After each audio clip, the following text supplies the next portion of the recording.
wabarakatuh. Alhamdulillahirrabbilalamin. Wabihi nasta'in wa ala umuri dunya waddin. Wassalatu wassalamu ala asrafil anbiya'i wal mursalin wa ala alihi wa sahbihi ajma'in.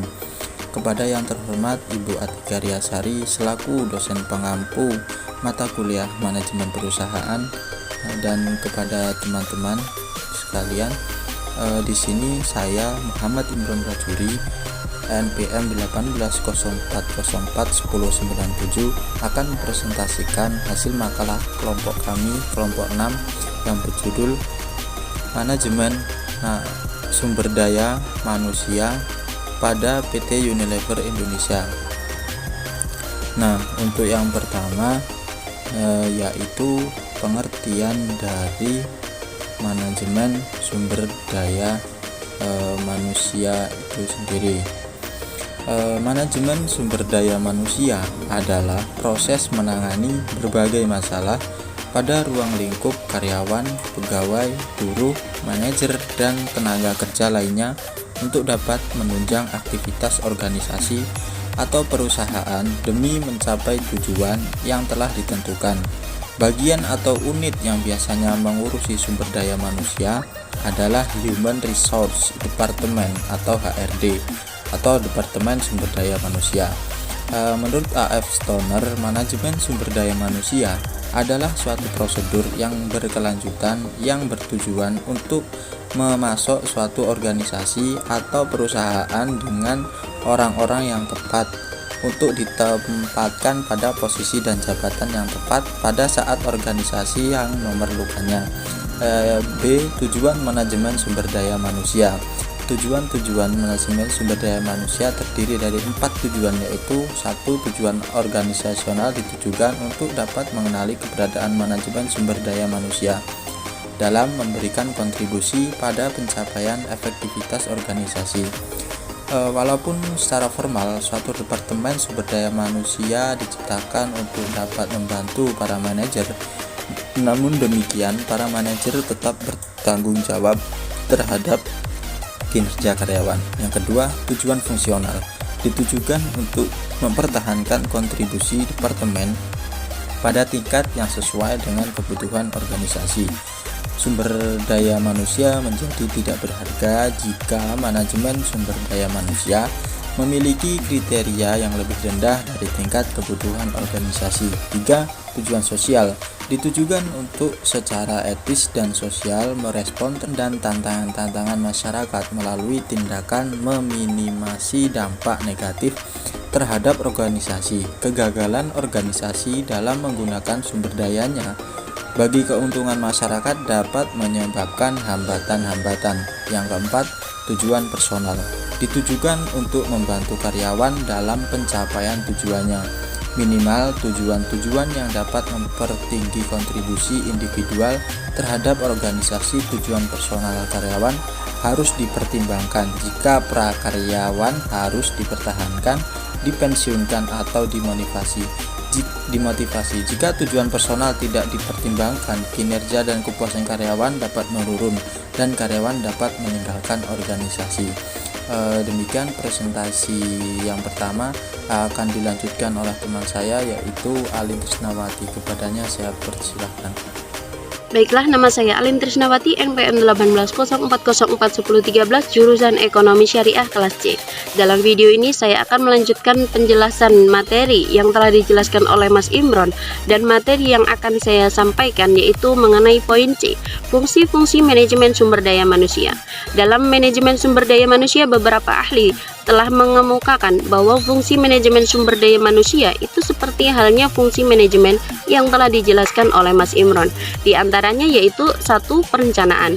Dalam proses persiapan dilakukan perencanaan kebutuhan akan sumber daya manusia dengan menentukan berbagai pekerjaan yang mungkin timbul. Ada 2 faktor yang perlu diperhatikan dalam melakukan persiapan, yaitu yang pertama faktor internal seperti jumlah kebutuhan karyawan baru, struktur organisasi baru, departemen yang ada, dan lain-lain. Kemudian yang kedua, faktor eksternal seperti hukum ketenagakerjaan, kondisi para tenaga kerja, dan lain sebagainya. Poin yang kedua yaitu rekrutmen dan seleksi. Rekrutmen tenaga kerja adalah suatu proses untuk mencari calon atau kandidat pegawai, karyawan, buruh, manajer, atau tenaga kerja baru untuk memenuhi kebutuhan SDM, organisasi, atau perusahaan. Seleksi tenaga kerja adalah suatu proses menemukan tenaga kerja yang tepat dari sekian banyak kandidat atau calon yang ada. Tahap awal yang perlu dilakukan yaitu menerima berkas lamaran baru, adalah melihat daftar riwayat hidup CV milik pelamar. Kemudian dari CV pelamar dilakukan penyortiran antara pelamar yang akan dipanggil dan pelamar yang gagal memenuhi standar suatu pekerjaan. Lalu berikutnya adalah memanggil kandidat terpilih untuk dilakukan ujian tes tertulis, wawancara kerja atau interview, dan proses seleksi lainnya. Poin yang ketiga yaitu pelatihan, pengembangan, dan penilaian prestasi. Pengembangan dan evaluasi karyawan. Tenaga kerja yang bekerja pada organisasi atau perusahaan harus menguasai pekerjaan yang menjadi tugas dan tanggung jawabnya. Untuk itu diperlukan suatu pembekalan agar tenaga kerja yang ada dapat lebih menguasai dan ahli di bidangnya masing-masing, seperti serta meningkatkan kinerja yang ada. Kemudian memberikan kompensasi dan proteksi pada pegawai. Kompensasi adalah imbalan atau kontribusi kerja pegawai secara teratur dari organisasi atau perusahaan. Kompensasi yang tepat sangat penting dan disesuaikan dengan kondisi pasar tenaga kerja yang ada pada lingkungan eksternal. Kompensasi yang tidak sesuai dengan kondisi yang ada dapat menyebabkan masalah ketenaga kerjaan di kemudian hari ataupun dapat menimbulkan kerugian pada organisasi atau perusahaan. Baiklah, mungkin itu materi yang dapat saya sampaikan. Kemudian materi yang selanjutnya akan disampaikan oleh Mbak Ervina. Kepada Mbak Ervina, saya persilakan. Yang keempat ada promosi, pemindahan, dan pengunduran diri. Promosi adalah sebuah jenis transfer yang meliputi penugasan kembali seorang pegawai pada sebuah posisi yang kemungkinan besar diberikan pembayaran yang lebih dan tanggung jawab. Selanjutnya ada pemisahan. Disebut juga sebagai pemberhentian, bahkan sering disebut juga downsizing, adalah perpindahan sementara atau tidak definitif seorang pegawai dari daftar gaji. Yang terakhir ada pengunduran diri, adalah pemisahan pegawai yang telah menyelesaikan masa kerja maksimalnya dari organisasi atau umumnya itu bisa disebut sebagai pensiun.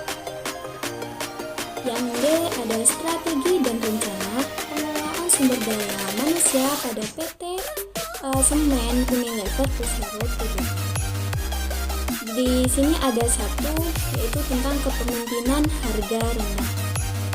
Dengan menjaga harga rendah dan rata diisi dengan baik menggunakan sistem pengisian kembali persediaan yang manajemen. Contohnya seperti Walmart yang ada di Amerika Serikat. Nah, sistem ini mengirimkan pesanan atas barang dagang baru secara langsung kepada pemasok ketika pelanggan itu membayar pembeliannya kepada kasir. Dengan sistem ini membuat Walmart itu mempertahankan biaya rendah sembari menyelesaikan persediaan untuk memenuhi permintaan pelanggannya. Saya Sele Amelia, NPM 1804040090. Di sini saya akan melanjutkan materi dari Mbak Vina, yaitu yang kedua, diferensiasi produk.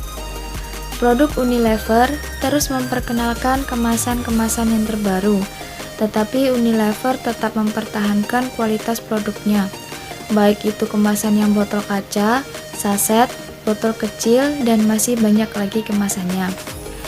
Yang ketiga, berfokus pada peluang pasar. Produk Unilever menggunakan sistem informasi pelanggan yang beda dengan yang lain. Produk masuk ke dalam pasar dengan cara mempromosikan barang-barangnya dengan cara terjun langsung ke masyarakat dengan bukti-bukti kualitas secara real.